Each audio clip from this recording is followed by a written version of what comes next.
Hey, so Eddie, the question today for our program on reality coaching for writers is, are you looking to create strong imagery and convey atmosphere and mood in your nonfiction and fiction stories?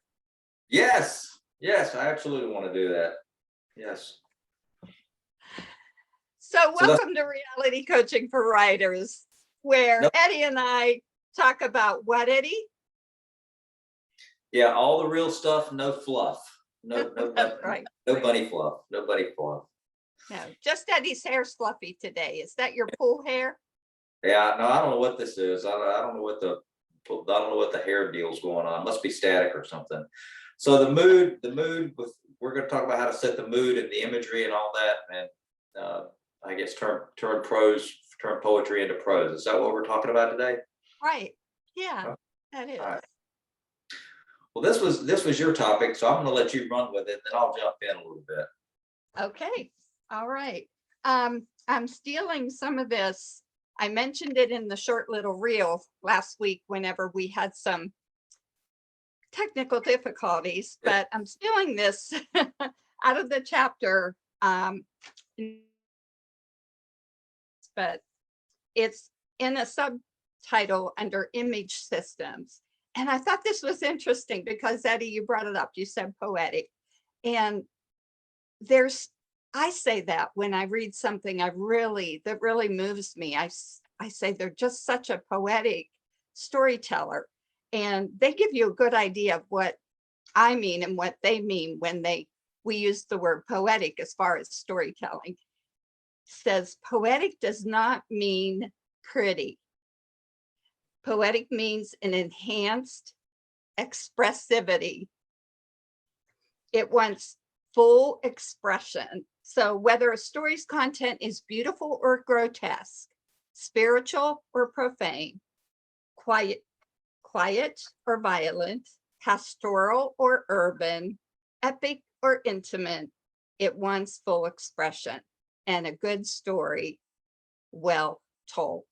So Eddie, you're the fiction writer here. So I'm thinking of a particular scene in your Bahama Breeze where the character, he seems to have a poetic soul, the main guy. What's his name again? The guy. Oh, Sunny Key. Yeah. Yes. And he has this thing that he does with a Hershey kiss. Yes. Yeah. Right. Yeah, that's a trick in writing. You use the same elements repetitively throughout the story. That gives the reader and the viewer a key that this character is getting ready to do something. So he keeps leaving a Hershey kiss for his ex high school sweetheart. Of course, she doesn't know who it is, so she thinks she's being stalked by some pervert, So Yeah, there's always that danger. yeah, But I like that because it showed me as a reader something more about the character, that he would choose a Hershey kiss to demonstrate his affection. And otherwise, toilet paper salesman, he's just the average Joe. But that little image that you played with and used throughout, it kind of gave us a further glimpse into his character. I thought that yeah, was a really yeah. well played. Like he's not really very smart either, because he's leaving a Hershey kiss, in the middle of the summer on a boat, so it's melting. He's leaving a Hershey kiss in the Bahamas where it's hot, it's melting, and then he later, starts bringing around a lobster catch bag. So it's almost like he's a 4-year-old dragging around a stuffed animal, thinking he's doing something really bright. And it's his heart, but it's just not the smartest guy in the world. So it does reflect his character, who he is. Yeah. Yeah. So if you can do something like that 3 times, that establishes, and you do it also in dialogue. If you do something 3 times in dialogue, if the same character repeats the same thing 3 times, that's a key that you can use in dialogue, where you don't have to use a tag anymore every time that person says something like that. who's speaking without a tag. Same thing with the element that shows their heart. Yeah. This amazed me because this went on to say, we instinctively sense that each object has been selected to mean more than itself. And so we add a connotation to every denotation. So for instance, when an automobile pulls into a story, we think, if it's a Mercedes, we think, Mercedes rich, Lamborghini foolishly rich, rusted out Volkswagen artist, Harley Davidson dangerous. And I thought that was such a good little way of looking, because that's true. I would definitely associate a Lamborghini with somebody foolishly rich. And so just that they were saying in every scene of a movie, whatever is brought into a scene, they actually have an hour-and-a-half meeting just to discuss if it merits what kind of car and what color, and because they see that as very important, as a telltale sign of more. So yeah, I'm not going to get this correct, but when Zena Del Lobos teaches that class on screenwriting and imagery, she talks about the opening scene. Well, one of the opening scenes of Saving Private Ryan. There's an overhead shot looking down on a body on the beach, and the water's washing in and washing out. And she talked about how they strategically placed the dead fish around the body in such a way that it was actually a symbolism. There's a little bit of blood washing in the water as it comes in. The fish are there, the bodies, and he's face down. The character's face down, so you don't see their face. But all of that, to your point, they worked on that really hard to get that one shot, because that encapsulated what had just happened on the beach. Yeah. And so, I think if authors can, place that vase, that is just doesn't really belong, it because it's awfully pricey. It's a Ming vase from, the Ming dynasty, and this person is not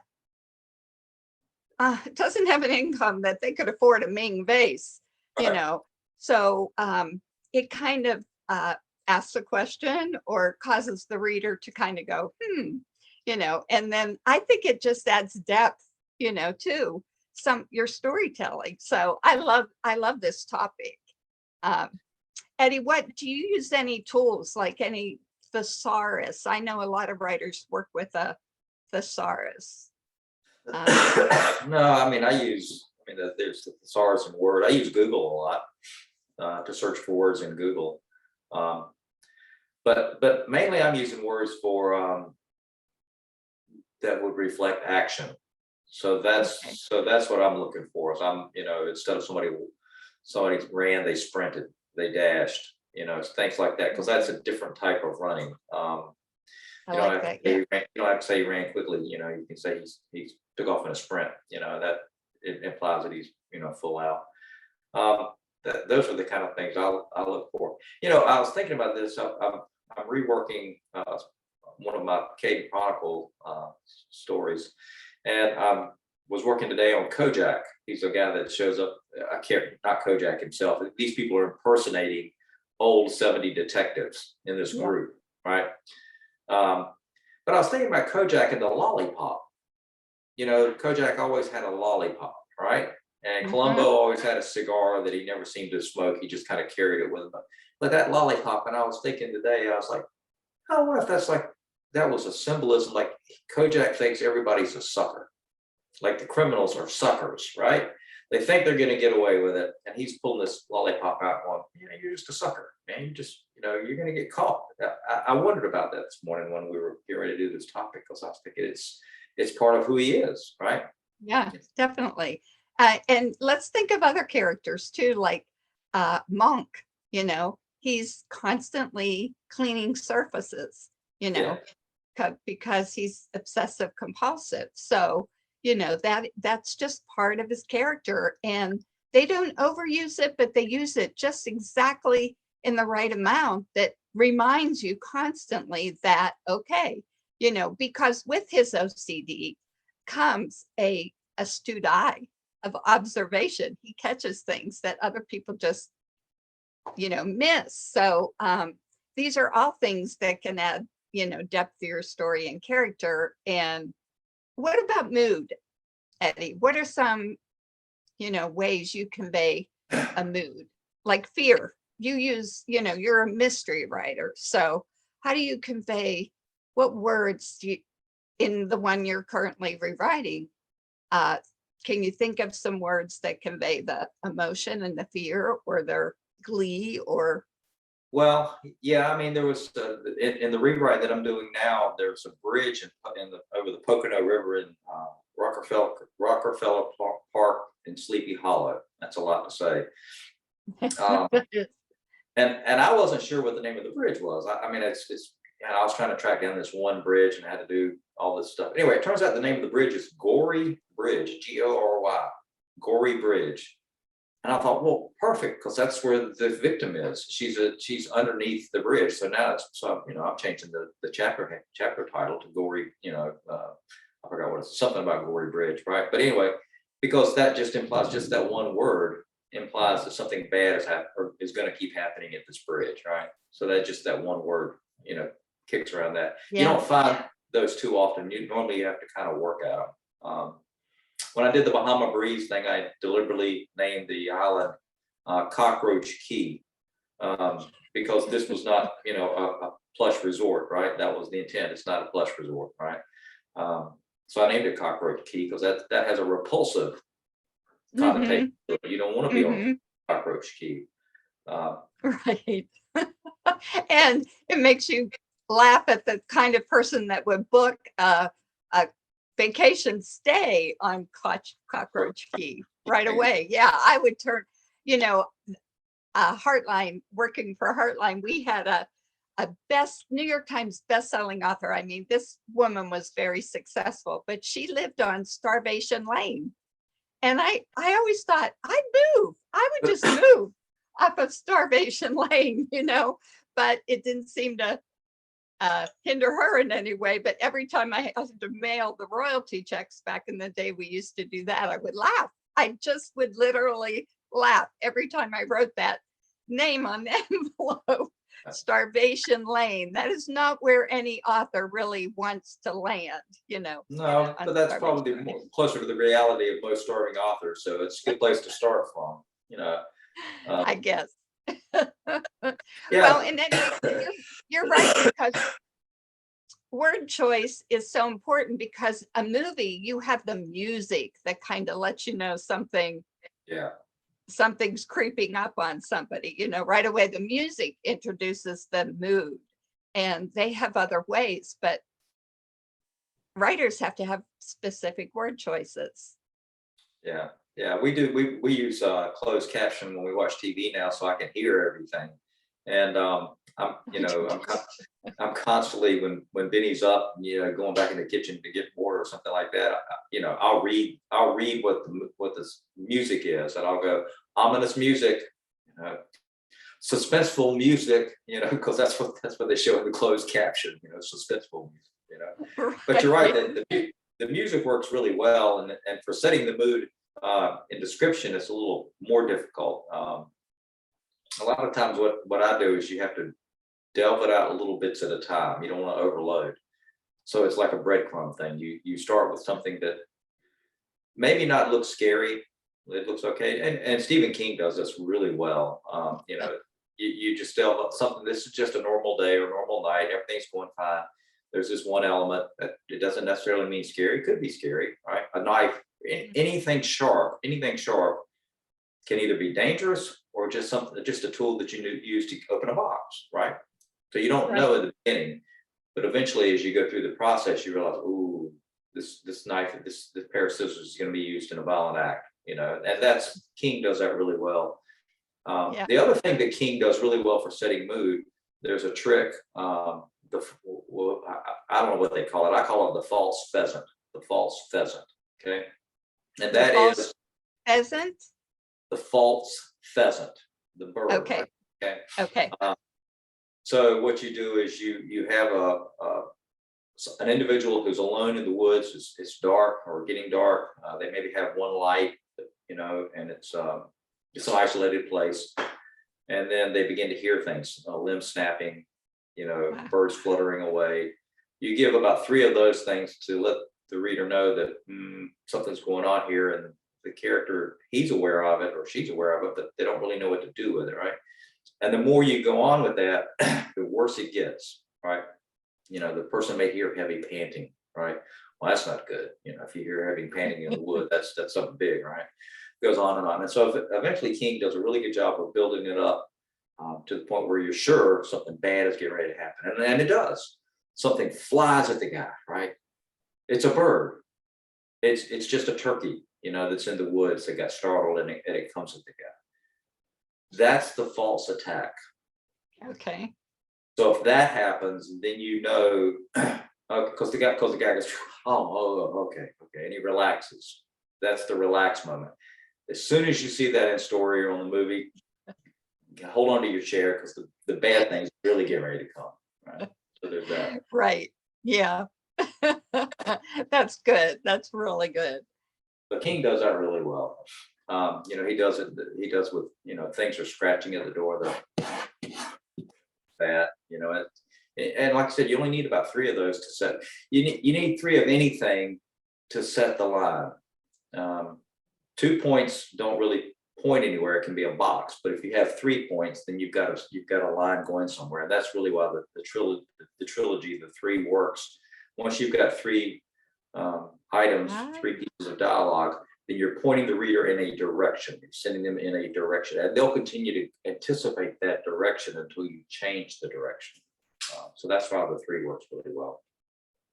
It's interesting you said about King, because I've read 2 things of his book on writing, which is so good, Stephen King on writing, but also one scary story that terrified me, but couldn't quit listening to.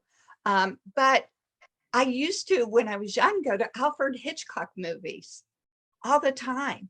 And he used those same similar techniques, Oh, yeah. and just would scare the bejeebies out of us. But it was the only thing our theater ever seemed to get were Alfred Hitchcock movies, Yeah. and or something similar to that. And I'd go home and have nightmares, and then my dad would say, "Why do you go?" And I'd say, "Because there's nothing else, and my friends are going," But he was a master at that kind of thing too. Yeah. So with imagery, there are 2 schools of thought. One is what we're talking about today, is you do a really nice job of painting, the scene so that the reader's involved in it. And that's more what I call more literature writing, because I think I've said this before. I'm pretty sure I've said this before. To me, literature is riding in a car on a Sunday afternoon with the top down, driving nowhere. That's literature, right? Because you don't really care where you're going. There's not a destination. You're just enjoying the day with somebody you like. That's literature. And eventually there are things that happen, but it's not commercial fiction with the 3-act structure where there's always going to be resolution and all of that. Yeah. Like I say, it's the company you're keeping. That's really what's important, right? That's a very crude definition of literature, but it kind of works. Commercial fiction, you can't get away with that. People want to get to the destination. Nobody has time for a pee stop. We're not going to get lunch. We're not going to do a rest area. We're just going to get there. We're going to get there. That's commercial fiction. So for that, the scenery is going to be skimmed down quite a bit, because you don't want to overload the reader's going, Right. I don't want to read this. I want to get to the next action. I want to get to the next. I want to get to the next, right? So it does depend on the genre, target market you're writing for. So in those cases, what I encourage authors to do is just go, you can do it on YouTube, just pull up a theater set, like watch a play on YouTube, or at least the opening of a play. Okay. Pick any theatrical performance, well, Hamilton, for example, pull Hamilton up, and see the opening scene of Hamilton, and look at the set, look at the stage, not the characters, look at the stage and see what's on the stage, what items are on the stage to set the mood, to set the stage. Mhm. And that'll give you a pretty good idea of about how many elements you need for any scene, right? There's going to be, hopefully there'll be a sense of smell. There's going to be a visual, there's going to be a sound, all those things are going to play into it. But if you hit the 5 senses in a scene, then you've established for the reader what the scene is about. And if you want to add to it, great. The problem with adding to it is that the more elements we add to a scene, the less engaged the reader is. And that's because when we only have a few items, but we know what the scene is, we can look at it and go, oh, okay, well, this is a fort, Revolutionary, war. It's just, it looks like a bunker, like a soldier. He's got a musket. He's hunkering down. So this is going to be a military thing. You put that in your mind. Immediately, your mind goes to filling in the blanks of what a military fort would look like, right?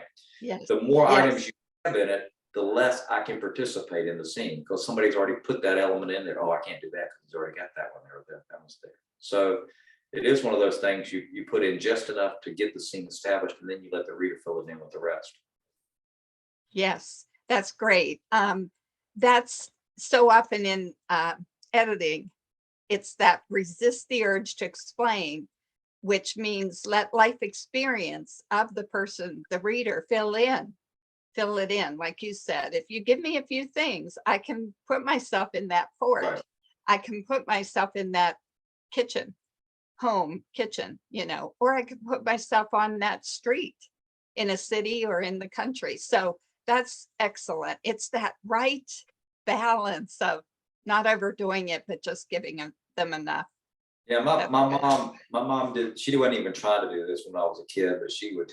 But mom loved to tell stories. Her whole family told stories, but so she would tell the story of her being so poor that they lived in a tobacco barn when she was growing up, and the dirt would blow up between the slats of the tobacco barn and get in her grits, and so she never knew if she was eating grits or just grit.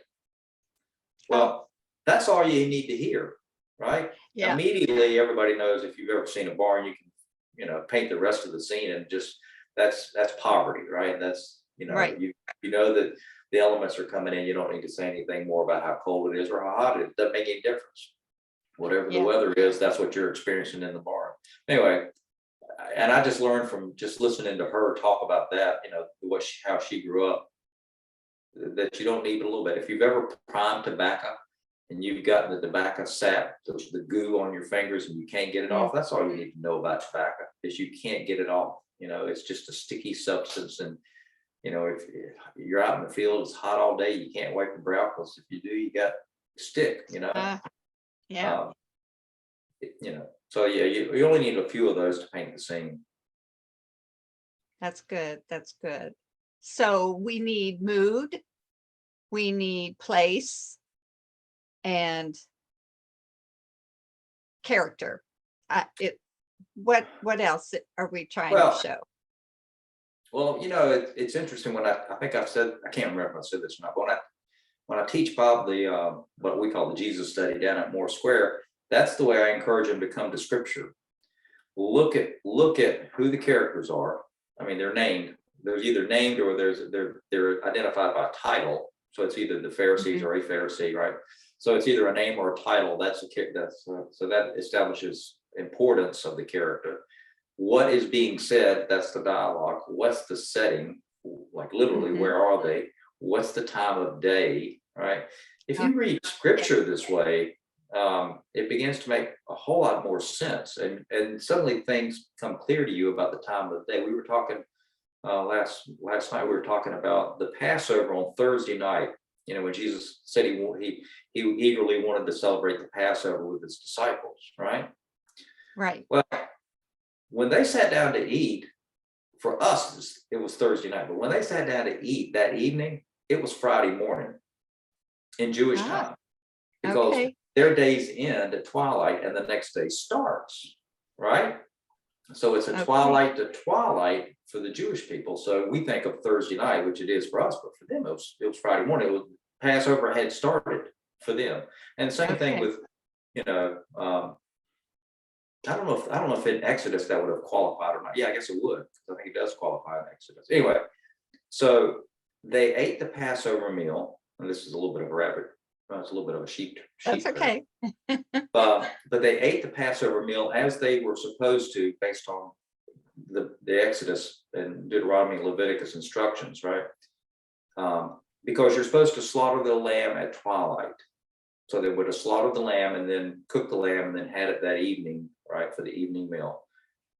The next day at 12 o'clock, when Jesus was hanging on the cross, is when it became dark. Mm. So for 3 hours, it was completely dark. That's twilight while the lamb is being slaughtered on the cross, right? Oh. Mhm. And so it makes a difference when you know that, you know, these little details of what time of day they're doing the Passover meal. It makes a difference to know this, because then it begins to make sense all the way down the line, you know, of why it got dark in the middle of the day. What was the importance of that? Well, that's the lamb that was Whoa. a Yeah. symbol of a lamb. Yeah. Whoa. You know, that's what I love about the word.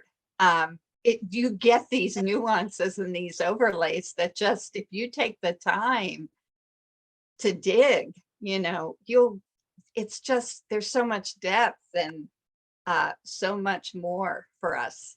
Yeah. So Yeah. the other thing I tell them is, you know, so you got character dialogue, the location, the setting, the time of day, the conflict. Mm. What's the conflict in the story, right? Because if you don't have conflict, you don't have a scene.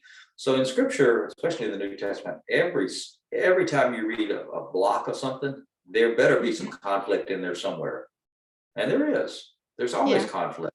There's always a disagreement about something, right? And that's that. If you're looking for what is the meaning of the passage, start at the conflict. What is the start of the conflict, and then expand out from that. And you'll get probably the theme of the passage, the overarching theme of the passage. Well, that's why it's here, right? So I use that as an example for writing. You know, if you've got just a nice, pretty scene, but there's no conflict, you don't have a scene. You just got a nice set on the stage. Pretty words, yeah, but they have to have purpose. Yeah. Somebody's got to be in conflict with somebody else. I don't know what we're going to do kind of when we get to heaven and everybody gets along. I don't know. Well, we're going to be so occupied with, our focus will be shifted from ourselves, where the conflict originates, Yeah. onto him, where, you know, Yeah. it's just going to be a correct focus for once and not all about us. But what else did you have in your book? Well, there was just one little thing we're going to mention. Ran and got this copy. There's only a few, but Eddie, maybe we could talk to Janet and get this back in print. Maybe. Ron did a good job with that for sure. I know, because it's really, really good. But in his chapter on telling a gripping story, he just mentioned that he said there were two approaches, and maybe this is where you got a lot of what you had to say, but he talked about dramatic energy, and just that, and I think what he was talking about there was what you just said, conflict. You know, you've got to have the villain, you've got to have, you know, the dramatic conflict. But he did say what makes a gripping story is the battle between the hero and the villain. My bookmark slipped out, but he talks about the fuel for the fire. And he said that, first of all, don't be reluctant to make your character suffer, your hero suffer. Right. But he said to balance the drive against your opposition. And let's see, foreshadowing. So how do you do foreshadowing? That was what it was. Eddie, do you want to just give a little word about foreshadowing? We talked about the Stephen King doing that, right? With his, the mood. Is Well, it just mood that helps with foreshadowing? What other tools can help us? actually, the two of them can work really well. The dramatic energy. If you think about dramatic energy in our everyday life, the thing that puts us under stress is, this is just an example, but there are two things that put people under stress: a restriction in time and an escalation of stakes. Okay. Wait, you And repeat that. yeah, Repeat that. a restriction in time and Okay. escalation of stakes. Okay. Okay. If you don't get this done by the end of the day, you're not going to have a job at the end of the day. Okay. That statement right there, it would send a lot of employees, in a panic, right? My wife came home from work and how's your day going? Well, if I don't get this project done by the end of the day, I didn't even know I was supposed to do it. I'm gonna lose my job. Oh my gosh, what? Right? That's stress, right? So those two things create dramatic energy. And so if you've got anywhere in your story where you feel like it's beginning to lag, compress the time that you have to solve the problem or get resolution and raise the stakes. James talks about this all the time, right? Do those two things. And in doing that, you can also then foreshadow, right? Okay. Because you're throwing it out there. You're going, well, if I don't have this done by 6 o'clock tonight, I don't have a place to sleep, right? If the Amazon package doesn't show up, I don't have a tent. I don't have a tent. I have to have a tent, right? So you're already putting it out there. Well, what are the odds that Amazon's going to show up on time and it's pouring down rain now? And I don't know, right? So that's a foreshadowing. And you don't know how it's going to be resolved, but at least in the reader's mind, they are now anticipating down the road that there's going to be a resolution, good or bad, about this one problem that cropped up. That's one way of doing it. Do you have another way you want? Well, I was just going to say, one of my pet peeves is when the writer sets you up for that, but then it just drops off and that is never brought into the story. Like there's this anticipation and it's like a loose thread that's never picked back up. And the story ends and I'm still like, hey, wait a minute. What about? You never wrapped up this part back there. In fact, I watched a movie last night and it was the typical rom-com, the formula. But at the end, I mean, this traumatic thing happens to her and she just goes, oh, well.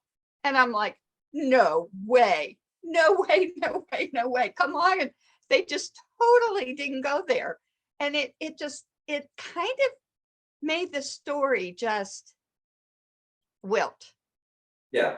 It just, well, that's the problem with foreshadowing and all of this is, I mean, when Stephen James teaches this, he says, what you're doing is you're creating dramatic energy and you're adding fuel to the story, right?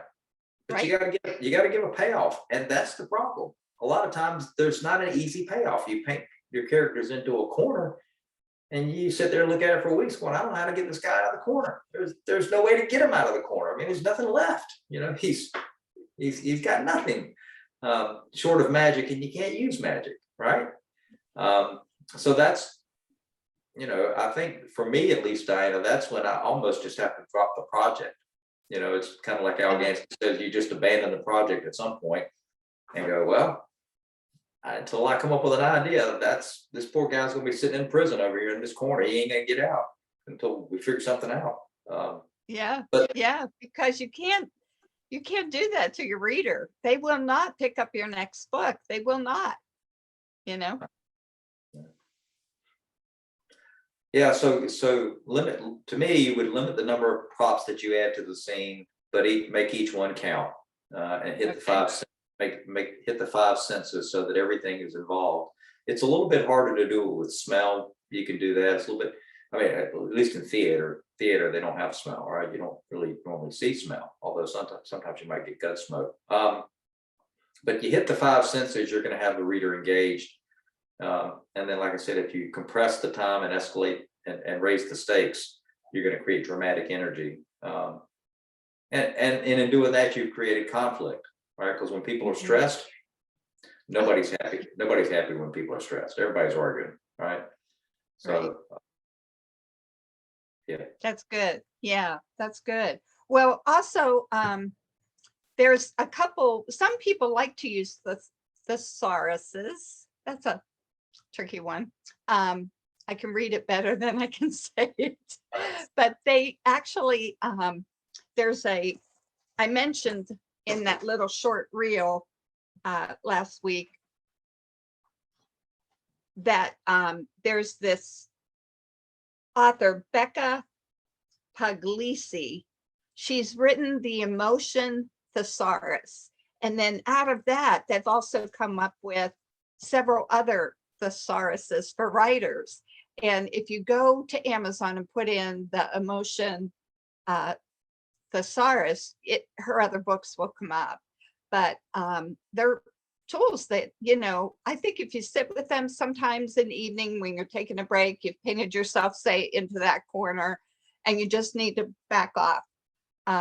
Or you're just trying to figure out where your character's going in another way. And just sit with these resources. I like just sitting with, these books and just dreaming and imagining and coming up with additional ideas that you might not put into this story, but you will use eventually. Right. So I think that's the fun of having a writer resource library, is just to sit with them sometimes, and the wisdom you will use it eventually, and Yeah. it will get you back in the mood. Yeah. Eddie, what are your favorites? What are your Well, favorites? I don't know, a couple of months ago, I was trying to find the magic paragraph by Ron Denray. I was trying to find it, and I knew it was in that book. Yes. I looked all over the house for the book and couldn't find the book. And I said something to Benny. She said, maybe throw it out. I said, I don't throw writing books out. I don't throw them Right. out. And I might throw out a novel eventually, even if somebody I really like. But I don't throw out writing books. I would never have thrown out that book. It's got to be in the house somewhere. And so Diane, I spent 2 days going through the house trying, and I finally found it. I mean, it had fallen down behind another book in the back of the bookshelf and all that. But I mean, I was really ticked off because, like you said, it was hard. That book is, used copies online. So, my attitude about writing books is you keep them all, because Oh, if you keep them all, you'll eventually use them all at some point. mhm.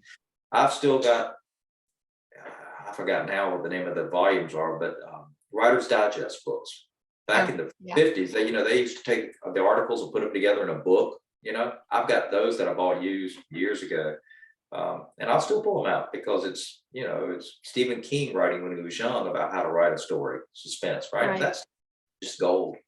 Yeah, I agree. All I right. just Well, we're going to wrap it up. We've got something going on next week. I don't remember what it is, but it'll be fun.